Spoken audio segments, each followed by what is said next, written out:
Welcome to Faith and Freedom. For the next few minutes, we hope to inform, inspire, and encourage you as we discuss the legal victories and challenges to your fundamental freedoms and religious liberties. Faith and Freedom comes to you from Liberty Counsel, a civil liberties education and legal defense organization. Join us now as Matt Staver, the President and General Counsel of Liberty Counsel, explains the latest legal issues all across this country in the courtrooms of America. Liberty Counsel is winning the battle for your constitutional freedoms. The homosexual activist house of cards comes crashing down again. I'm Matt Barber, Vice President of Liberty Counsel Action and Associate Dean with Liberty University School of Law, in for Matt Staver today.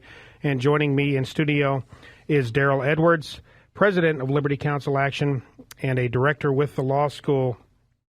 Well, it was all over the papers last week, all over the media. Homosexual activists have been sharing the story of the plight of a Syrian lesbian blogger who was allegedly detained and had been abused, and there were even concerns that she had been kidnapped because of hostility toward homosexuality, which certainly does occur toward that behavior in Islamic nations. Well, as it turns out, this lesbian blogger is not a lesbian at all, and certainly not a Syrian lesbian blogger. She was a 40-year-old American man living in Scotland. He posed as her in order to create this story.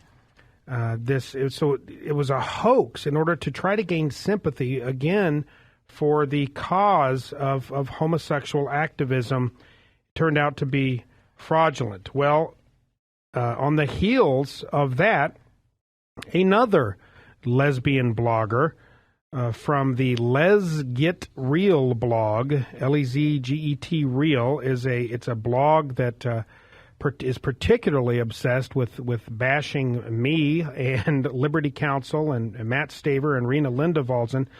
Well, it turns out that this lesbian blogger, identified for the past 3 years as Paula Brooks, well, her name is really Bill Graber, and she is apparently a 58-year-old retired Ohio military man and construction worker who's married to a woman, heterosexual, and I believe both of these individuals are heterosexual here. So we have these lefties adopting these lesbian persona in order to push a scam and further in a hoax, fraudulently push the demands of radical homosexual activists.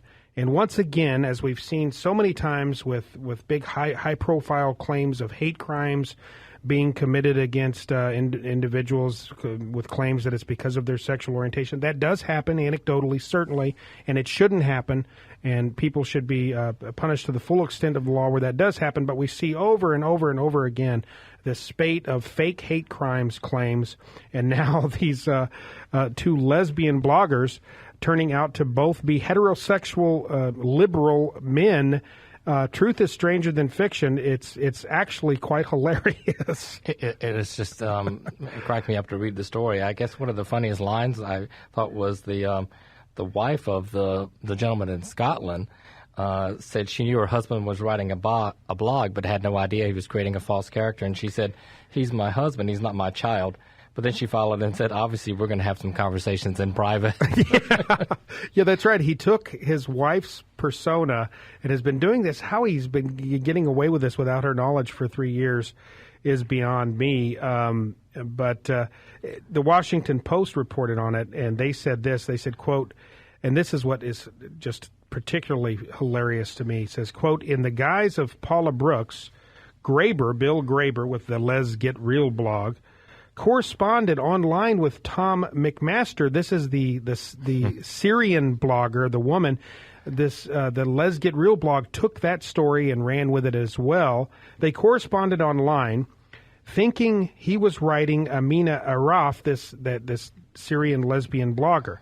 So they went back and forth. Amina, Tom McMaster, often flirted with Brooks neither of the men realizing that the other was pretending to be a lesbian. So we have these two straight liberal men taking on the persona of a lesbian, flirting with each other in their lesbian character. You know, I'm just glad that neither one of them said, "Hey, you know, meet me, in the diner, and I'll be the one carrying a red rose." It might have been a shock. Yeah, it might have been a shock. Certainly, it's a shock. But this kind of fraudulent behavior by homosexual activists is nothing new. We've seen it time and time again, and I know that. Now that this has come out, a number of the homosexual activist organizations are fit to be tied. They're furious because naturally this undermines, as do these spate of fake hate crimes, fraudulent hate crimes that are reported year after year after year, such as Anthony Anthos a few years back in Detroit. There was a student at BSU, Boise State University, who claimed he had been beaten, and just on it goes. But every time one of these fraudulent reports come out, it really undermines their goals because it's built on this falsehood that somehow homosexuals are this oppressed minority who are beaten and loathed and hated. And well, guess what? That's not the case at all. You know, for the most part, Americans say, look, you want to engage in these aberrant behaviors, that's between you, God, and your medical doctor.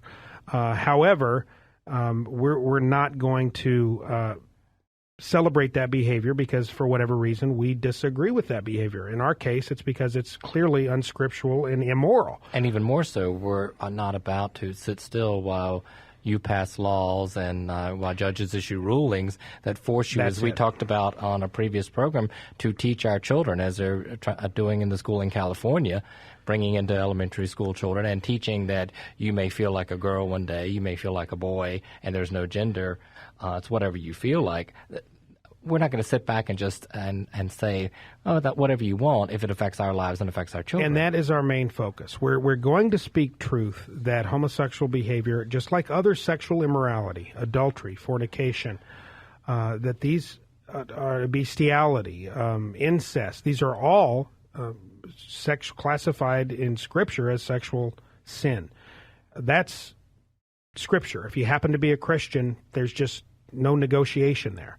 However, we would still say I'm not going to come in and try to force you to do or not to do this or that. However, when you, under penalty of law, say that I must embrace, celebrate, and affirm these behaviors, we're going to have a little problem. And that's what we do at Liberty Counsel, is we are defending the right, the First Amendment right of individuals to hold their faith, to teach their children, to not have their children indoctrinated in public schools, as you mentioned, to push back against bills like the Employment Non-Discrimination Act that would force small business owners, the Bible bookstore owner, Christian photographers. Photographers. We've seen it over and over again where these frivolous lawsuits are filed and complaints saying, you discriminated against me. Well, I'm a Christian photographer. I don't take photographs of counterfeit civil union ceremonies. It's part of my sincerely held religious belief. We've seen over and over again that that's not enough. Being able to have the civil unions isn't enough. We have to have the word marriage. Being able to go and hire a Christian photographer who agrees is not enough. We want to force you, a Christian photographer, rather than a photographer who happens to agree with our behaviors. We want to force you, compel you under penalty of law to take pictures of us, to use your craft and your art. These are just two. You had the Christian small bed and examples. breakfast owner, which was where bed it was, and breakfast Wisconsin owners. or somewhere, and force them to no, we want to sleep together in the room, two men or two women, despite what your personal moral feelings are, and even though you own the home, we're gonna have a law force that you have to allow us in.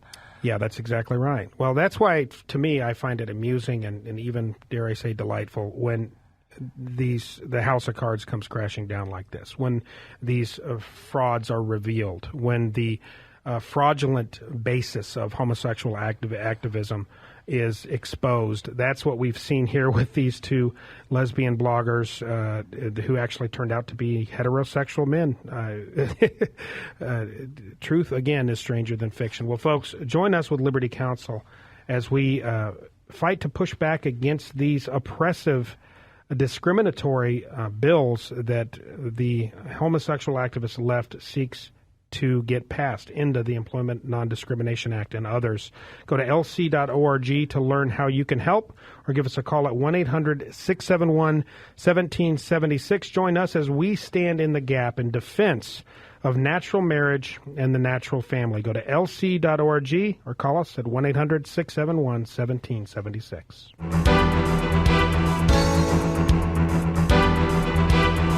You have been listening to Matt Staver of Liberty Counsel. Our hope is to encourage and inspire you to stand up for your faith, family, and freedoms. We can accomplish a lot when we work together. Get informed and get involved today. Sign up for our free monthly newsletter, The Liberator. We will send it out to you free of charge. Stay informed with our Liberty Alert email update. Just click on the website at www.lc.org or call us at 1-800-671-1776. Tune in next time to learn more about your rights right here on Faith and Freedom.